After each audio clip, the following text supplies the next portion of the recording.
So my assessment is the race is about even. I think both campaigns know they could lose. And when you know things are in doubt, you have to take some chances. And President Trump is. So he has issued a memo sent to the Attorney General and the White House Budget Director, a man named Russell Vought. And in the memo, he wants them to explore, which means probably not going to happen, cutting off funds to cities that are out of control.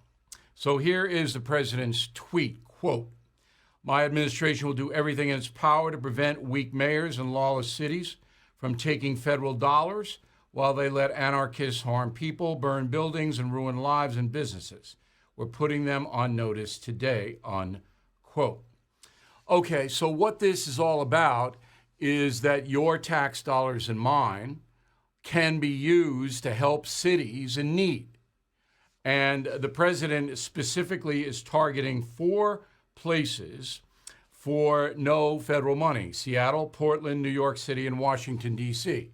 So yes, well, where's Chicago? Chicago accepted federal agents. That's the difference. Seattle, Portland, New York City, Washington, D.C. continues to allow anarchy, and they will not accept federal help. So the president, could he do this? Be hard, because Congress is in charge of doling out the money. He could sign an executive order. He could hold up the money, no doubt about it. He could do it, but he's only in office for, a few more months. If he wins, then these cities are in trouble, but if he loses, they're not. So predictably, the reaction was partisan. Andrew Cuomo, the governor of New York, said this, go. He can't come back to New York. He can't. He's going to walk down the street in New York? Forget bodyguards. He better have an army if he thinks he's going to walk down the street in New York. From the point of view of New York City, this has been the worst president in history. All right, so that's a threat. A governor of a state threatening the president. Well, he can't come to New York. He needs an army. What does that say about your ability, Governor Cuomo, to control anarchy? So that soundbite makes you look bad.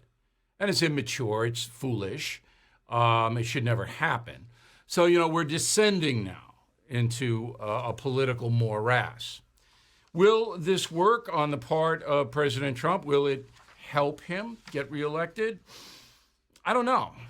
I understand that people who support Trump and those on the fence don't want their tax dollars going to Portland, Oregon. I got it. I don't want mine. I live in New York, so I have no choice here. And while we're on the subject of New York, August violent crime numbers in New York City, which has completely collapsed on a governmental basis. Shootings up 166% from August 20 to August 19. 166%. That's just out of control. Murders up 47%. And, that's probably a lot higher, that murder number. They kind of suppress it, and they kind of carry it over until the next month, the police do, because they are embarrassed. I mean, this is just horrible. And that's on Governor Cuomo, because in conjunction with Mayor de Blasio, they have destroyed the criminal justice system in New York State and New York City. And the district attorney of New York, of Manhattan, Cy Vance, he won't prosecute. So they won't hold anybody on bail. They won't prosecute crimes. What do you expect to happen?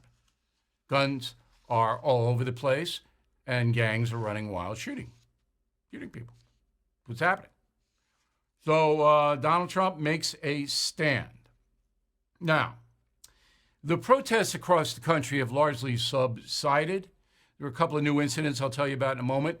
But outside of Portland, Oregon, which remains out of control, Seattle, it's kind of a standoff there. Minneapolis has gone down. Kenosha, they moved the National Guard in. That stopped that. But Donald Trump knows this is a huge campaign issue for him. Bill O'Reilly is back on TV and only on The First. No Spin News, every weeknight at 8 p.m. Eastern, only on The First.